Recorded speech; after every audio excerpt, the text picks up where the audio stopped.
Ayan, ito na nga pala. Ito na, may nakita po tayo bulaklak mga pariente, oh. Mayroon po tayo nakitang 5 bulaklak po rito.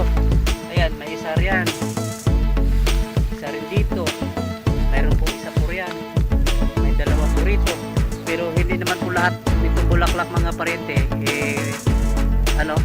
magtutuloy kasi yung iba po nito, yung tawag po nila lalaki, ay ipupulinate po ng yan, yung bubuyog. Dadapo po siya doon sa lalaki. Sisipsipin po niya yung mga pullets po doon at lilipat siya doon sa mga babaeng bulaklak. Kaya yung babae yun po nagtutuloy. Dito may 3 po rito.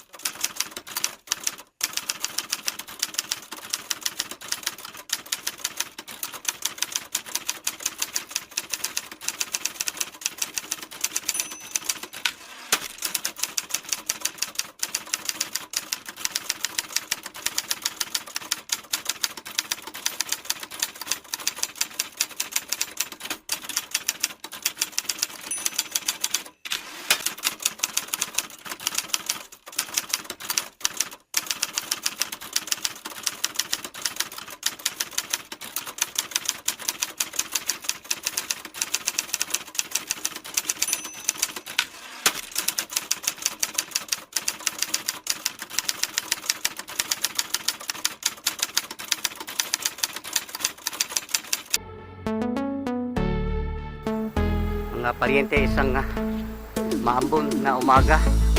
Update po tayo at dito po tayo magsimula dito po sa ating ampalaya. Ganito po kahitik sa bunga yung ating ampalaya mga pariente, oh. Nako, grabe, ganito po siya karami yung bunga mga pariente. At ngayong araw ngayon po schedule po ng pitasan. Kaya yung pong tansya ko po nito mga pariente, 400 hanggang kalahating tonelada makukuha po ngayong araw. Nako, grabe, oh. Grabe mga pariente. At ang kagandahan po nito ni minsan hindi po ako nagbigay po ng commercial fertilizer po nito. Ayun lang ating tubig lagon at tayo po'y inaalagaan kasi lagi ho umuulan ngayon at sa estado po nila kailangan po silang madiligan kasi kabubuylo pa lang po nila ng pamumunga. Kumbaga maupay paghunat po nito at nasa kalahati pa lang po tayo sa pitasan, sa target po nating pitasan kasi tinatarget po natin makaabot po tayo ng 20 pitasan at ngayong araw nasa pang 10 na po tayo. At kung makikita ho natin sa taas, hindi pa nga sila nagkamustahan. Kumbaga hindi po yung bubong po natin hindi pa po napupuno, kaya umaasa pa po tayo, nagdadami pa po ito ating pitas mga pariente. Ayan. Ayan mga pariente, update po tayo dito po sa ating kalabasa. Napakayabong po natin kalabasa mga pariente. At ako po i-check na sa gitna po riyan, sa loob mayroon na pong mga po riyan, mga bulaklak. Baka hindi natin alam, baka mayroon na pong bunga dyan, hindi na lang po tayo papasok dyan sa loob. At ito naman mayroon po tayo isang tudling po rito mga pariente ng talong. Gulat nga ako mga pariente, may isang may isang puno na malaki na po yung bunga mga pariente, oh. Yan, mag-isang lang po ito, tudling na na talong at mayroon po tayo 2 doon. Kaya kahit saan na lang po itong ating talong mga pariente. Ayan, ito na nga pala. Ito na, may nakita po tayo bulaklak mga pariente, oh. Mayroon po tayo nakitang 5 bulaklak po rito. Ayan, may isa riyan. Isa rin dito. Mayroon po isa po riyan. May 2 po rito. Pero hindi naman po lahat itong bulaklak mga pariente magtutuloy kasi yung iba po nito, yung tawag po nila lalaki, ay ipupulinate po ng yan, yung bubuyog.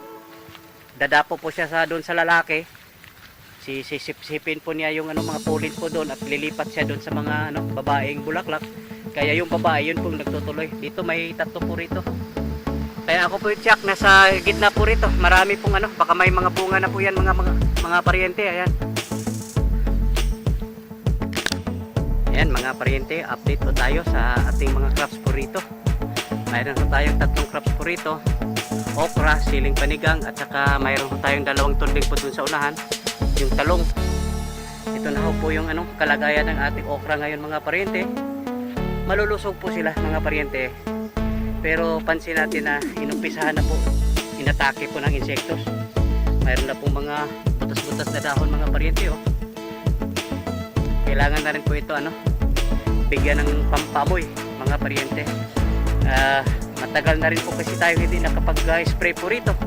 Gawa nung ano, laging umuulan at ayaw na rin po nating ano, mag-i-spray. Tapos baka pagkatapos natin mag-i-spray susundan po ng ulan, masasayang po yung ating ano, ini-spray, mawawash out lang mga paryente.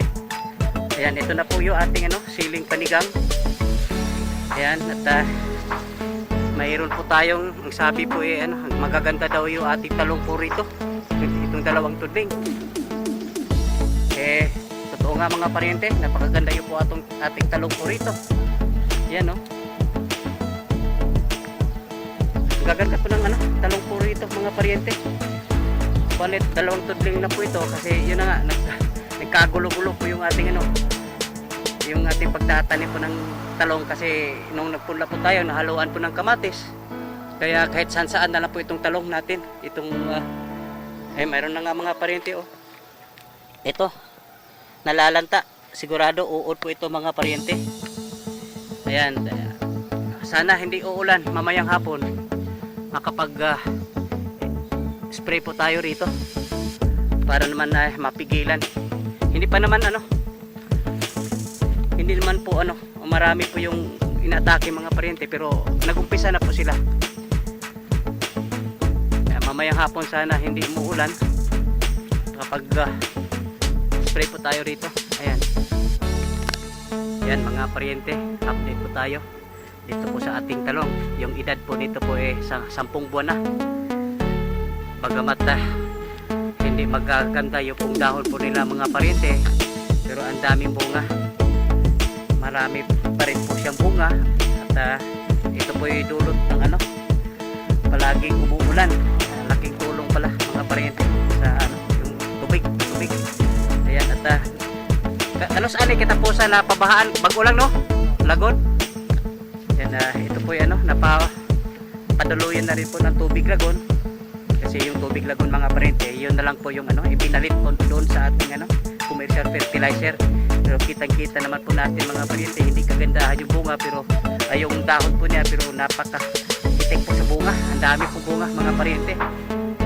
Ang dahil po ito sa ano, palagi hong ano, umuulan. Ayan, at mga ilang schedule na rin ng isprayhan po mga paryente. Hindi ako tayo nakapag-spray po rito. Gawa nung ano, lagi nga umuulan. At hindi na tayo mag ano pa. Kasi masasayang yung pong ating gamot. Pag nag-i-spray tayo tapos umuulan, sayang yung gastos mga paryente. Baka mamayang hapon, pero iwan ko lang kung ano. Kasi yung panahon po ngayon mga paryente, tuwing hapon sa gabi umuulan daw. Titignan lang ho natin kasi tingin ko po yung 2 linggo na po hindi po ito nakapag-spray po rito. Ayan mga paryente, update po tayo dito po sa ating kamatis. Ito na po yung kalagayan po niya. May mga malulusog at mayroon ding nagkakasakit. Ayan, katulad po nito mga paryente oh. Yung sakit po nito tawagin po nila kugo. Yung pong nangungulot po yung dahon at namumunga pa rin naman po siya mga paryente katulad po nito may mga bunga siya pero yung naranasan po natin nung sinundan po nito kasi yung naunang cropping po natin nagkasakit din yun mga paryente at pansin po natin yung naranasan po natin may mga bulaklak po siya pero pag yung mga nagkasakit na puno ano parang nalalaglag po yung mga bulaklak po niya hindi po nagtutuloy. Eh ano, subukan natin sa susunod, sa pangatlong cropping po natin susubukan. Mag-iba naman po tayo ng ano, nung variety, baka nasa variety. At saka itong area din po kasi natin mga parente, lagi po itong nabababad sa ano, nabababad sa tubig ulan. Mayroon pa nga dyan o hindi pa, mayroon pong pundong tubig po riyan. Kaya yung sabi din naman po ng iba, dala po ng hangin. Pero ito po yung pangalawang cropping po natin, pareho po silang failure kasi ito po yung i-consider ko na po itong failure. Ayan, kaya hindi ko talaga mahuli-huli kung saan tayo nagkakamali. Ano, mag-iba na naman po tayo yung pangatlong cropping po natin. Mag-iba naman po tayo ng ano, yung variety.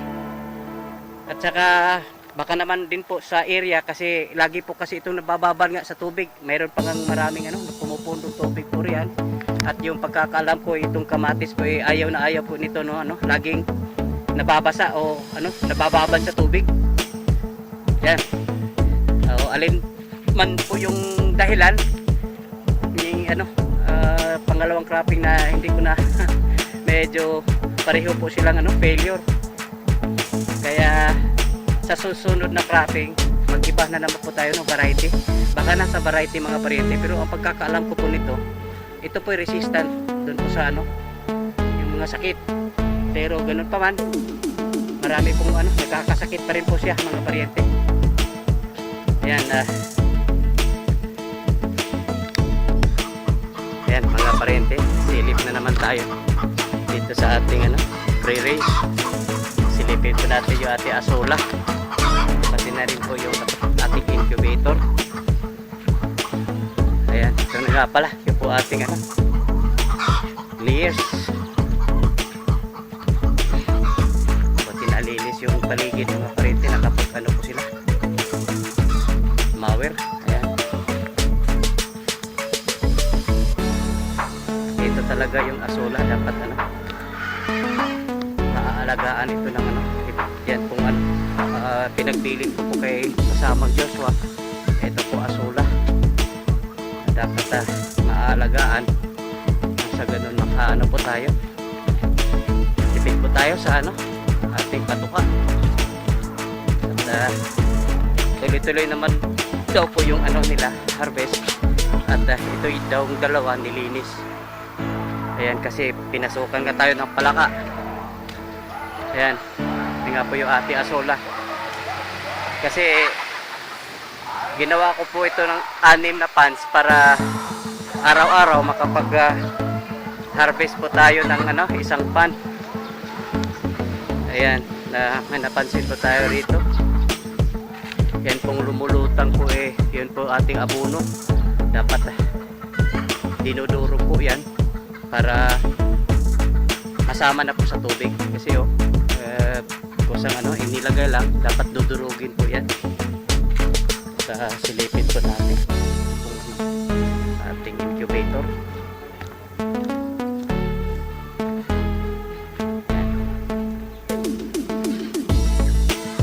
Yan, gumagana yung pong dalawa.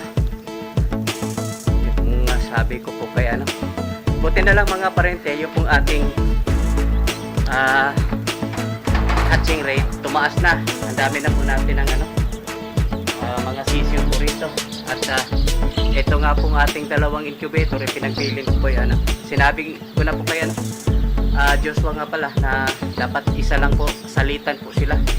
Eh, sabi po niya sa 25 po raw ito po yung mapipisa na at ipapahinga po raw niya ito. Kaya salitan na po sila mga parente. Maliban na makapagpahinga yung pong ating isang incubator, kakatipid po tayo sa kuryente. Napaka ano, gastos po ito sa kuryente mga parente, kasi meron po itong coil at meron po industrial blower, kaya magastos po ito. Matakaw sa kuryente po itong ano, incubator mga parente. Ayan, silip po tayo dito sa ating brooding pen. Diyan nga po sila, oh. Dumarami na po yung ating